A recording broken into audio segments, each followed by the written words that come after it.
Welcome, soccer friend, to the magical world of Soccer Bedtime Stories, where dreams and goals come together.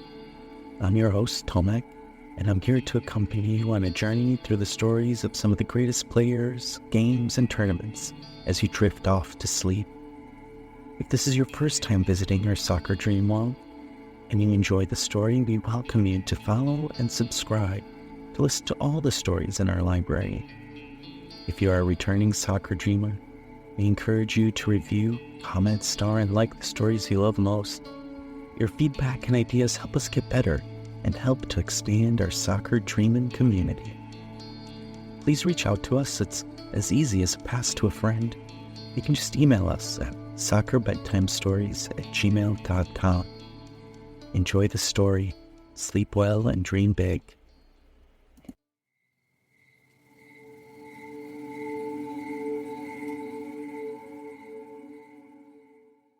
Once upon a time, when the fields were green and the fans were loud, there was a little boy that moved the ball and all the land with it. On the shores of Guanabara Bay in Rio de Janeiro, Brazil, a young boy would grow up to become one of the best soccer players in the world. He overcame much hardship to inspire millions, and much like one of King Arthur's knights, or an Avenger, or one of the Dora Milaje, he continues the battle for good with great courage to this day. The hero, Vinicius Jr.'s road to Real Madrid. Whoosh, there he goes. Whoop, here goes the ball. Try to catch him if you can. Little Vinny Jr. was a hard boy to catch. As he ran through the streets of Sao Gonçalo to find the ball to kick and friends to trick, he would take the ball up on his foot and gracefully flick it over the head of the nearest defender. In the neighborhood of Mutua, our young hero could look over the calm waters of Guanabara Bay and see the ritzy and vibrant Rio de Janeiro. For Vinny Jr., though, the flashing lights of Rio were not the draw like they were for others. He had everything he needed on the multitude of fields surrounding his home. Vinny Jr.'s first superpower was the ability to turn any sidewalk, any road, any driveway, any park, or any living room into his personal Maracana stadium. When he entered the playing field, he could hear the fans cheering his name, and he always played to impress. Vinicius wasn't like most caped crusaders. He was happy and out in the open, displaying his powers everywhere he went. His parents, concerned about replacing broken windows they had been mistaken for goals, quickly enrolled Vinicius in a school for soccer, just at the tender age of 6. By this time, our uncaped crusader had already won 12 World Cups, 6 Copa Libertadores, 3 Champions League, and a gold medal on the fields, streets, sidewalks, and rugs of the little Mutua neighborhood. At the school, 6-year-old Vinicius developed his newest superpower. He could weave through defenders like Spider-Man through the heights of Manhattan, or Miss Marvel in the skies above. His friends would cheer and laugh as he dribbled the ball with his fancy footwork. The adults at the games would watch in amazement and encourage him, even if he was playing against their own children. Everyone in the neighborhood knew that Vinicius Jr. had something special. One sunny day, while playing with his friends, a man in a suit approached them. It was a scout from Flamengo, one of the biggest football clubs in Brazil.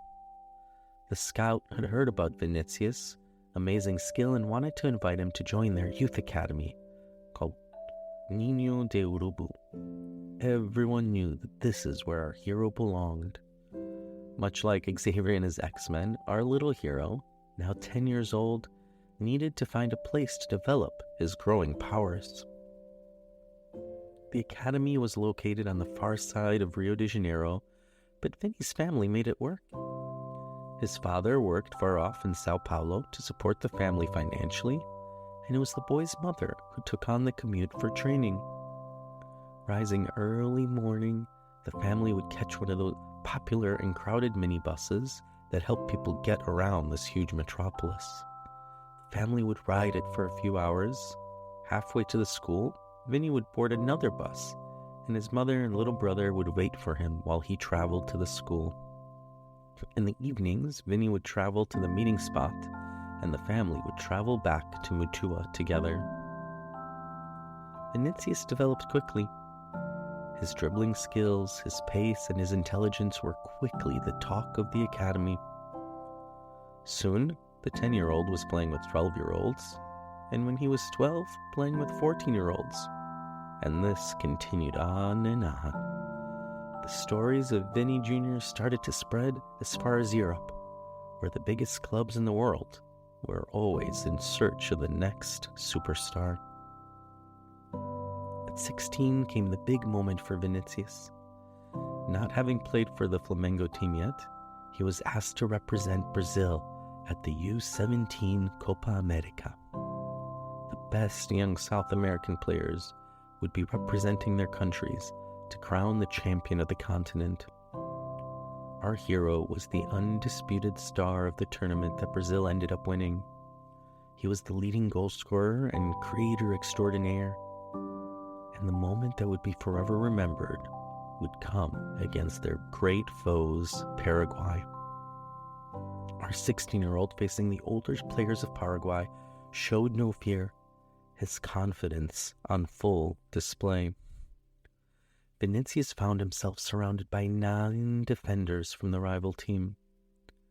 But Vinicius was not afraid. He saw it as an opportunity to showcase his amazing skills. As the ball flew towards him, he gracefully received the pass in the rival team's half. Without wasting a second, he quickly made his move. With a flick of his foot, he sent the ball sailing over the head of a rival midfielder. The crowd gasped in amazement. Vinicius let the ball bounce and perfectly controlled it on his chest. In a blink of an eye, he flicked it again, this time over 2 more onrushing players. The excitement was building and the spectators couldn't believe their eyes. Vinicius wasn't finished yet. With another bounce and another flick, he left yet another bewildered and defender out of the equation. The magic show had lasted barely 6 seconds, but it felt like an eternity of pure football brilliance. The commentator gushed about the new star. The Paraguayan defenders, having no alternative, fouled him. The world's greatest football clubs would now be battling to sign Vinny. Impressed by his skill, pace, intelligence, and incredible work ethic, Real Madrid were set to break records in signing our hero. Though he would not be able to move to Madrid until he turned 18, he was set for the shining lights of La Liga and the Champions League. Once in Madrid, Vinny quickly adjusted to life in the Spanish capital. In his first start, he had 2 assists and was man of the match. He started scoring goals and was helping Real Madrid win the league titles and even the Champions League. Unfortunately, it was here our hero met his biggest foe, his biggest challenge, his arch nemesis, and the worst supervillain of them all. The field and stadium, which were practically home for Vinicius, is where he was now under attack by the people who came to the games full of hate, anger, and evil in their hearts. They would shout racist things and attack Vinny for the color of his skin. Undaunted and full of confidence, he would stand up to them, sometimes by himself, sometimes with teammates by his side. Though many of the villains were punished, many others escaped into the crowds. 9 different times he was attacked and was on his own in his defense. But each time he met his opposition with grace and strength. Only after the 10th attack in a match against Valencia did the rest of the league stand up for him. Now, the whole world seems to be united behind him and against this evil in the stands. All heroes need the support of the people around them. Vinicius Jr., as great of a sportsman as any, is also a son, a brother, and father, a person just like you and me. As we dream of a better world where the opposition our heroes face are the defenders on the field, and not the supervillains in the stands, let us consider what we can do on any given day to choose love, kindness, justice, and have courage to stand up to those that would harm the players in the game we love, just like Vinicius Jr. does every single day. Sleep well, friend, and dream big.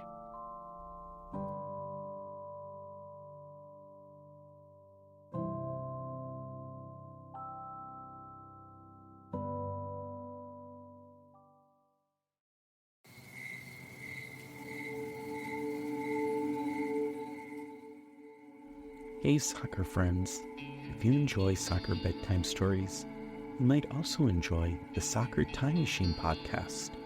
It is a soccer history daily for kids, by kids. Join our young soccer fans on an epic adventure through the history of the beautiful game. From legendary players to historic moments, we'll explore it all in a fun and engaging way that's perfect for young soccer fans like you. So grab your jerseys and get ready to kick off this exciting journey with the Soccer Time Machine podcast on August 1st, wherever you listen to podcasts. Subscribe and follow to make sure you don't miss an episode. Now, off to our bedtime story. Sweet soccer dreams.